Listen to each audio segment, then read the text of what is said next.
بعض لوگ ایسے ہیں جن کو زندگی میں سوائے ناکامی کے کچھ نہیں ملتا. ایسے میں وہ کہتے ہیں کہ انسان خودکشی پر اکساتا ہے. اس سے کیسے بچا جائے؟ نیز زندگی کی گاڑی کو واپس پٹری پر کیسے لایا جائے؟ بہت زمانہ پہلے، شاید اب تو زمانہ قدیم ہی کہتا ہوں اس کو، جب کبھی میں شاید میٹرک میں تھا یا فرسٹ ایئر سیکنڈ ایئر میں پڑھتا تھا، اخبار میں ایک نیوز تھی کہ ایک اسٹوڈنٹ نے خودکشی کر لی. اس نے ماسٹر کیا تھا، جاب نہ ملنے پہ خودکشی کر لی. اگلے دن اسی اخبار میں نے ایک پروفیسر صاحب کا لیٹر ٹو دی ایڈیٹر میں ایک مراسلہ پڑھا. انہوں نے لکھا تھا کہ آئی وش کہ یہ اسٹوڈنٹ خودکشی کرنے سے پہلے مجھ سے مل لیتا تو وہ خودکشی کبھی نہ کرتا. اصل ان کی اس مراسلے کا جو جس تھا وہ یہ تھا کہ ہمارے یہاں ایک عجیب بات ہے کہ جو کوئی پڑھ لکھ جاتا ہے، ماسٹرز کی یا بیچلر کی ڈگری لیتا ہے، تو اس کی خواہش یہ ہوتی ہے کہ میں وائٹ کلر جاب میں چلا جاؤں. وہ رکشے والے کا منشی ہونا پسند کرے گا، خود رکشہ نہیں چلائے گا. یہ ان پروفیسر صاحب کا لکھا تھا. تو بڑی آگے انہوں نے خوبصورت بات لکھی تھی جو اب پروو بھی ہوئی ہے. انہوں نے لکھا تھا کہ اگر ایک ماسٹرز کیا ہوا بندہ سڑک کے کنارے ایک صندوقچی لے کے بیٹھ جائے اور لوگوں کے شوز پالش کرے تو اس میں بھی ایسی ندرت پیدا کرے گا کہ وہی اس کی ایک صندوقچی کھوکھے میں بدلے گی، کھوکھے سے ایک شاپ میں تبدیل ہو جائے گی اور وہاں اس کے کئی اسسٹنٹ ہائر ہو جائیں گے، کام تیزی سے بڑھ جائے گا. کچھ عرصہ پہلے ایک چیز دیکھنے میں آئی کہ میں خود تو نہیں ابھی وہاں گیا، کہ ڈیفنس میں کچھ ایم بی اے حضرات نے جو لمس سے ایم بی اے کیے ہوئے ہیں، انہوں نے چائے بیچنا شروع کر دی. اور ایک وقت آیا کہ پورا شہر جاننے لگا کہ وہاں چائے بکتی ہے اور بڑی مزے کی بکتی ہے. اس کے اندر وہ ندرت انہوں نے پیدا کر لی کہ دار چینی والی چائے، ادرک والی چائے، اس طرح کی چائے وہ بیچتے ہیں اور ان کا کاروبار بڑھ گیا. ابھی اگلے دن میں گزر رہا تھا گلبرگ کے کسی سڑک سے، اب وہ یاد نہیں کہاں تھا میں، تو وہاں میں نے ایک بورڈ دیکھا. تو میں نے وائف سے پوچھا کہ بڑا مانوس نام ہے چائے والا. تو انہوں نے بتایا کہ وہی ہیں جو ڈیفنس میں تھے، اب وہ لبرٹی کے ارد گرد کہیں آ گئے ہیں. اسی طرح ایک اور صاحب کا سنا کہ وہ بھی ایم بی اے ہیں.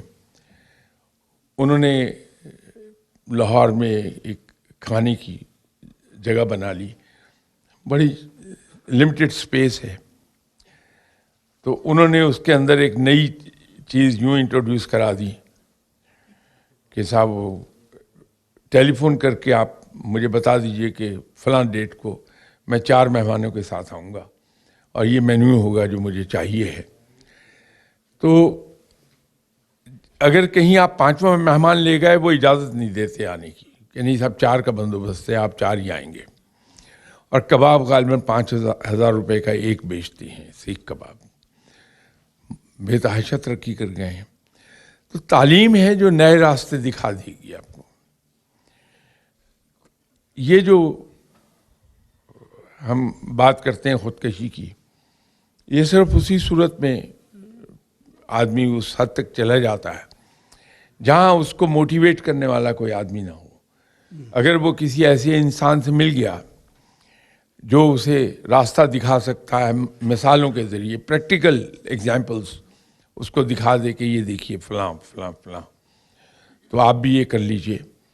اگر خود بندہ امیجنیٹو ہے، اس کے ذہن میں کوئی تجویز آتی ہے تو وہ تجویز اس کو دے دیتا ہے کہ یہ کام کر لو جا کے. تو کبھی بھی مایوسی نہیں ہوگی، انسان ترقی کر جاتا ہے. یہ توہم پرستی کے حوالے سے بھی لوگ سوال اٹھاتے ہیں کہ بہت لوگ اس کا شکار ہو رہے ہیں. موجودہ نسل میں توہم پرستی جو پیدا ہوتی ہے، اس کو ختم کرنے کے لیے ہم کیا کر سکتے ہیں؟ اب معلوم نہیں توہم پرستی سے آپ کی مراد کیا ہے. توہم پرستی کا ایک بنیادی وجہ تو یہ ہے کہ ہم میں سے ایک بڑی اکثریت وہ ہے جو ہندو سے مسلمان ہوئی ہے، اور مسلمان ہونے کے باوجود ہم ہندوؤں کے ساتھ ہی رہتے رہے. اس کا نتیجہ یہ ہوا کہ ہمارے مذہبی عقائد تو تبدیل ہو گئے، لیکن کلچرل ویلیوز ہماری ہندوانہ ہی رہ گئیں. آج ہم اپنی شادی بیاہ کی رسومات، فیونرل کی رسومات اور دوسری رسومات پہ نظر ڈالیں تو اس میں ہندوانہ ٹچ ملتا ہے آپ کو. اس کے اثرات بڑے گہرے ہیں.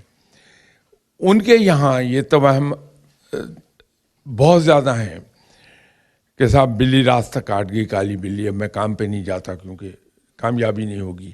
یہ کوا منڈیر پر آ کے بیٹھ کے بول رہا ہے آج مہمان آئیں گے، آج یہ میری فلاں آنکھ پھڑکی تو اب مجھ پہ مصیبت آئے گی، فلاں آنکھ پھڑکی ہے تو اب میرے لیے اچھا ہوگا. یہاں یہ حال ہے کہ دونوں میں سے کوئی آنکھ پھڑ کے مصیبت ہی آتی ہے. ہندو مائتھولوجی جس کو ہم کہتے ہیں، اور یہ ہندو جو اومنس لیتے ہیں، یہ بہت زیادہ ہے اور ہمارے اوپر انہی کا اثر ہے. اگر تو توہم پرستی سے مراد آپ کی وہ ہے تو اس کی تو یہ ریزن ہے، لیکن خود ہمارے اندر ایک عجیب طرح کی توہم پرستی ہے.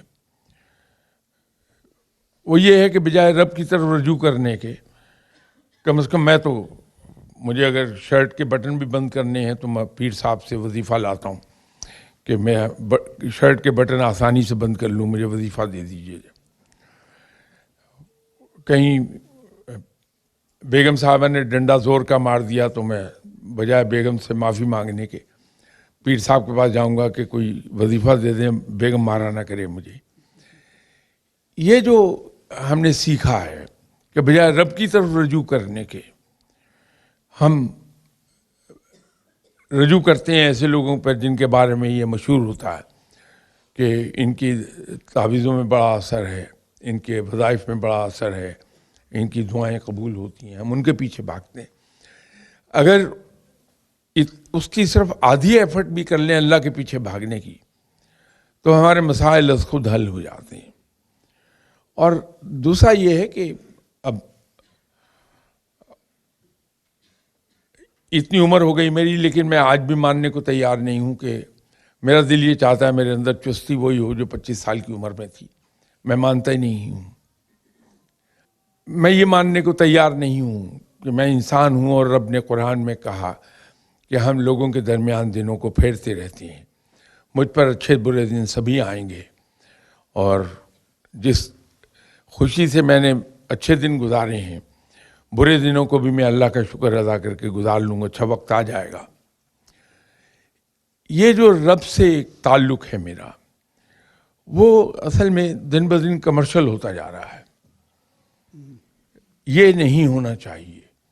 میرا رب کے ساتھ تعلق وہی ہو جو ایک بندے میں اور رب میں ہے، ایک غلام میں اور ایک آقا میں ہے.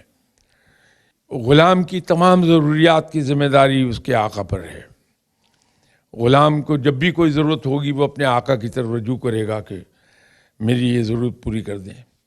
تو تمام آقاؤں کا آقا ہے.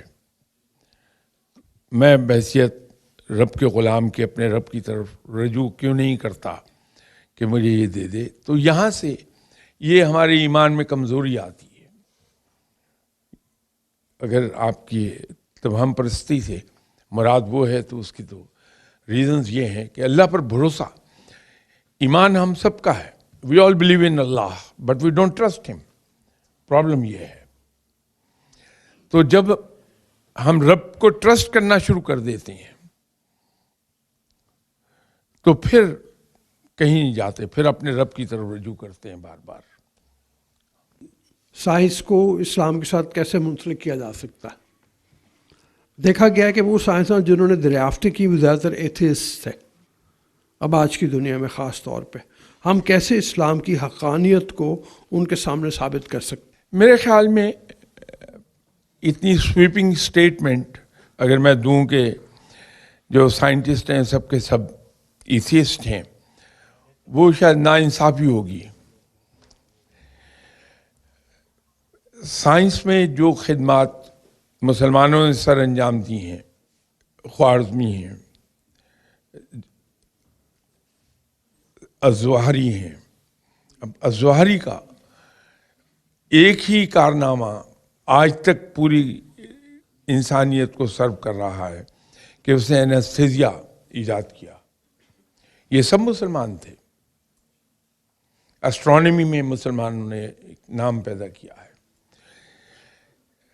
خود انگریز جس کی آج ہم پیروی کرتے ہیں، ان کے یہاں ریگولرلی ہر ہفتے ایک پروگرام آتا تھا ایک زمانے میں BBC per.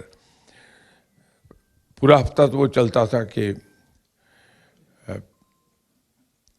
What our elders did for us, لیکن ہفتے میں ایک دن آتا تھا پروگرام کہ وٹ مسلمز ڈیڈ فار اس.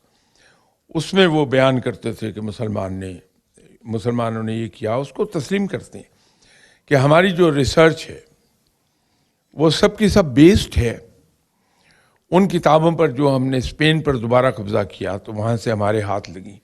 اگرچہ کتابوں کی بہت بڑی تعداد پانی میں بہہ گئی، جلا دی گئی، لیکن جو بچی کچھ ان کے ہاتھ لگی تھیں اس میں جو تھیوریز تھیں اس پہ بیس کر کے یہ آگے آئے ہیں. تو وہ سب مسلمان تھے.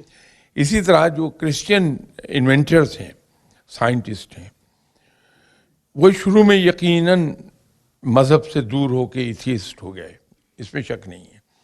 لیکن مرنے سے پہلے وہ بھی مذہب کی طرف راغب ہو گئے.